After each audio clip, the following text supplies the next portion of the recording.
Hi there, my name is Mike, and today we'll be talking about CSS units. So to start, I've got this div. I've got two divs actually, one inside the other. I've got a text1 and a text2.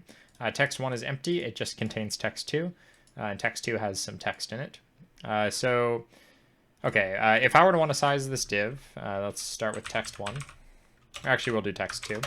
That's a dot text2, sorry about that. If I want to set this to a width of, let's say, 500 pixels, right? I can do that, and that's pretty much the main unit that you would use with CSS would be pixels.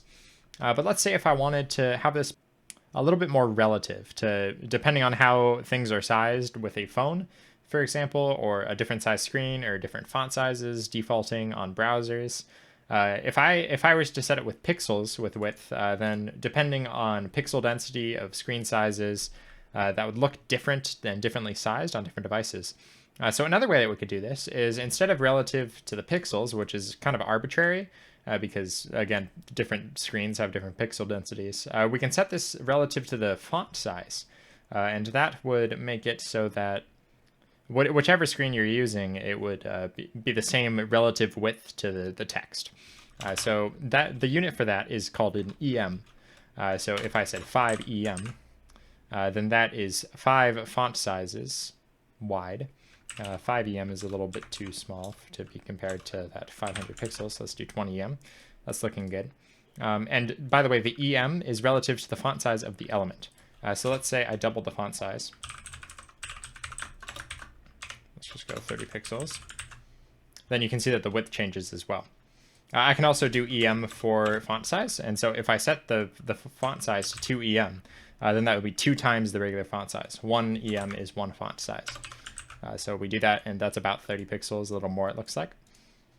So that's a really useful thing. But if you don't want this to be relative to the element, if you want it to be relative to the parent font size, then you can use another unit, and this one is rem, so rem instead of m.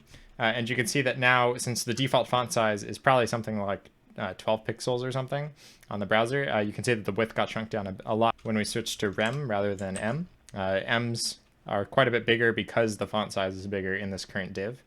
So rems can be useful if you want everything to be the same unit, because when you get different font sizes changing the units, it can get pretty confusing.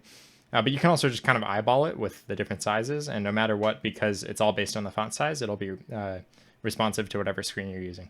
Another unit you can use that's a little more obvious than EMs and rems is you can do percents. So if we want the width to be 50% of the screen, then it's 50%, we just type in 50%, right? But one thing to note with percents is that they're relative to the size. So this is why we have this text1, text2 thing. If I set text1 to be 50% and text2 to be 50%, then you'll see that it's actually 25% because each of them is relative to the parent element.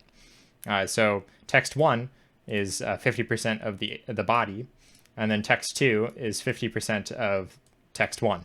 And so 50% of 50% is 25%. So hopefully you found that helpful. Just a quick rundown of different units in CSS. I tried to be brief. If you enjoyed that, please do comment, like, and/or subscribe.